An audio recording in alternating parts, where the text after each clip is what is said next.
Hey everybody, welcome to Chapter 4, Section 8, Triangles and Coordinate Proofs. In this section, we're going to use points, distances, and slopes to prove geometric properties. What geometric properties are we proving?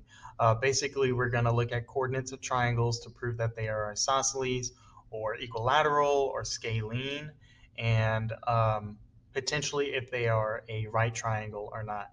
So the first set of examples here is a little strange. And it's just kind of more of a conceptual kind of thing. And so in this first example here, I have an isosceles triangle. And these are all plotted on the coordinate plane, and they're plotted in very general senses. You're trying to figure out the missing coordinate or coordinates, and everything's arbitrary, meaning there's no specific answer. So we're using letters for our answer. Like I could draw a gigantic isosceles triangle, or I could draw a little one, but they'd have the same properties in that your vertex point is going to be halfway in between the left and right legs.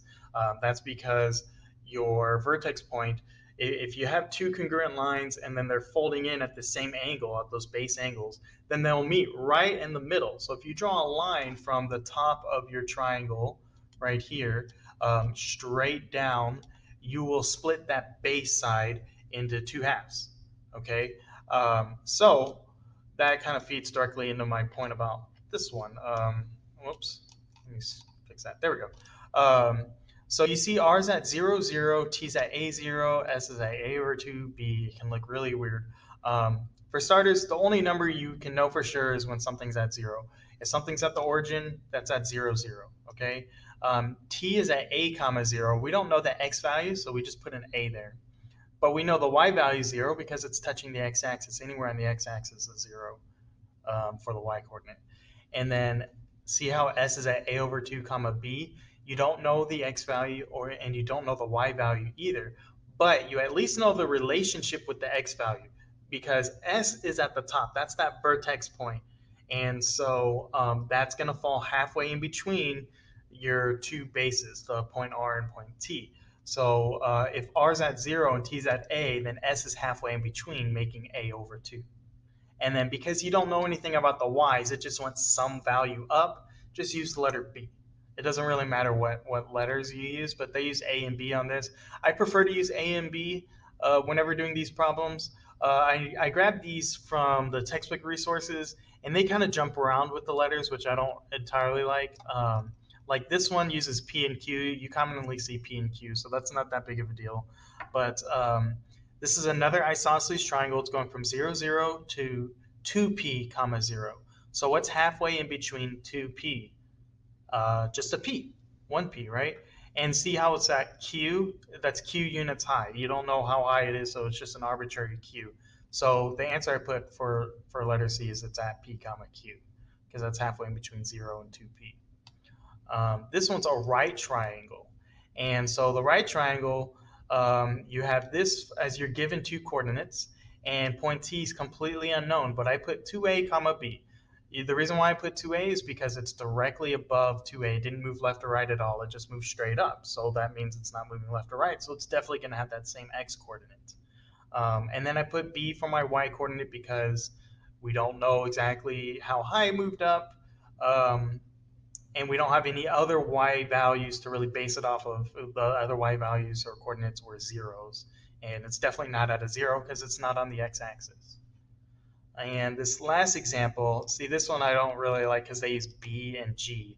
Like those letters aren't close to each other in the alphabet. Well, they're not that close. Usually you prefer to use letters that are right next to each other, like A and B or P and Q. Um, so let's talk about point E. It's completely unknown, but you know point G. E is on the x-axis, so because E is on the x-axis, you'll know the y-coordinate's got to be 0. That takes care of that.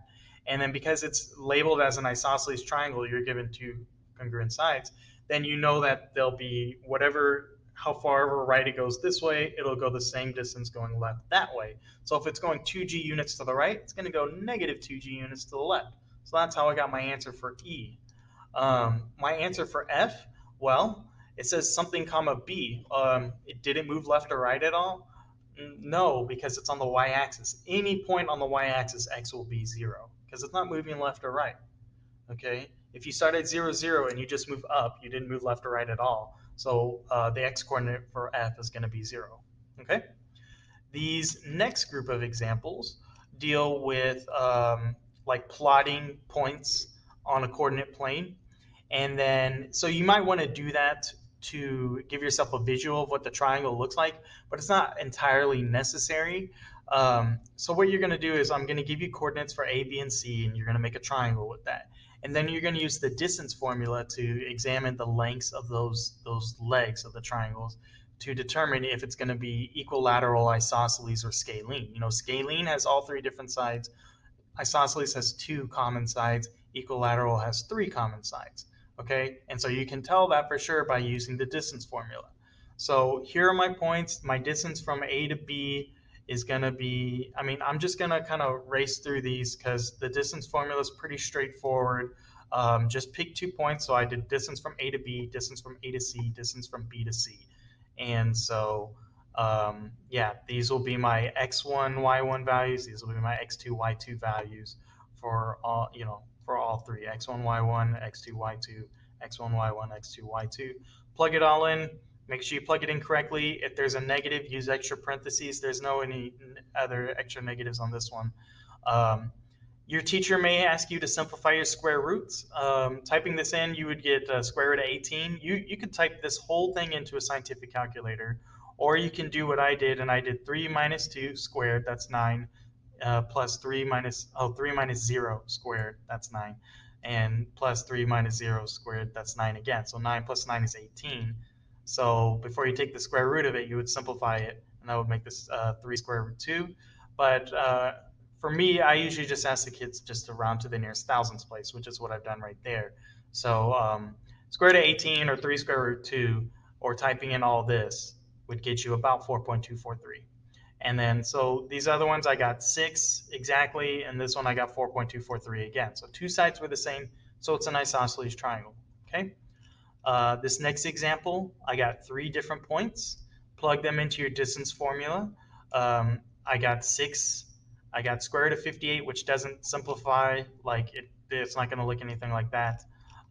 So square root of 58 is about 7.616. This other one happens to be square root of 58, 7.616. So yeah, it's going to be an isosceles triangle because two sides were the same.